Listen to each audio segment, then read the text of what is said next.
Hi friends, இப்போ நம்ம ஆகா கல்யாணம் பார்க்க போகிறோம். ஆகா கல்யாணத்தில் வந்து மகா, சூர்யா, நம்ம பிரபா, நம்ம கோடீஸ்வரி இவங்க எல்லாம் முன்னாடி வந்துட்டு ஜாலியாக எப்படியோ முடிச்சிருவோம், நமக்கு லைஃப்பில் நல்லது நடக்கும் அப்படின்னு சொல்லிட்டு வெளியில் வந்து நின்று ஹாப்பியாக டான்ஸ் ஆடுறாங்க. இன்னொரு பக்கம் பார்த்தீங்கன்னா பின்னாடி சிலையை சரி பண்ணிகிட்டு இருக்காரு அவங்க அப்பா. ஒரு வழியாக முடிச்சிச்சுப்பா, இதுக்கப்புறம் நம்ம நிம்மதியாக இருக்கலாம்ப்பா, வீட்டுக்கு கண அடைஞ்சிடும்ப்பா, கல்யாணம் பண்ணி வச்சிடலாம்ப்பான்னு பல கனவு கோட்டை கட்டிகிட்டு இருக்காரு. அவ்வளோத்தையும் கௌதம் வந்து ஆளை வச்சு ஃபிக்ஸ் பண்ணி களைச்சி விட்டாரு. ஒன்றும் இல்லைங்க, அவங்க வந்துட்டு சிலையை வாங்க வர மாதிரி வந்து சிலைலாம் இல்லைப்பா, ஆல்ரெடி வித்த சிலைப்பா அப்படின்னு சொன்ன உடனே அவரை அடிச்சு போட்டு சிலையை தூக்கிட்டு போயிட்டாங்க. தூக்கிட்டு போனது கூட தெரியாமல் முன்னாடி நின்று இவங்கெல்லாம் டான்ஸ் ஆடிட்டு இருக்காங்க. என்ன ஒரு டான்ஸு! கோடீஸ்வரிக்கெலாம் தாங்க முடியல ஆனந்தம்.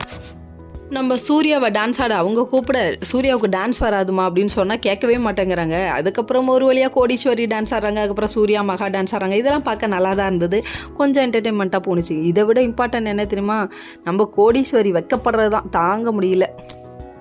அதுக்கப்புறம் மறுநாள் விடியுது. அதுக்கப்புறம் மகா, சூர்யா, நம்ம கோடீஸ்வரி, பிரபா எல்லாருமே சிலையை எடுத்துகிட்டு போய் இதை கொடுக்கலான்னு சொல்லிட்டு வராங்க. பார்த்தா அவங்க அப்பா மயக்கம் போட்டு கலக்குறாரு. அப்புறம் எழுப்பூட்டக்கு இது மாதிரி வந்து ரவுடிங்க எடுத்துகிட்டு போயிட்டாங்க, என்னோட கனவே கலைச்சிட்டாங்கன்னு உட்காந்து கண்ணீர் வடிக்கிறாரு.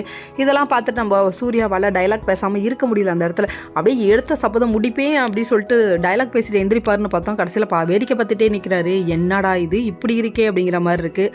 ஓகே ஃப்ரெண்ட்ஸ், நெக்ஸ்ட் வீடியோவில் பார்ப்போம். பாய்.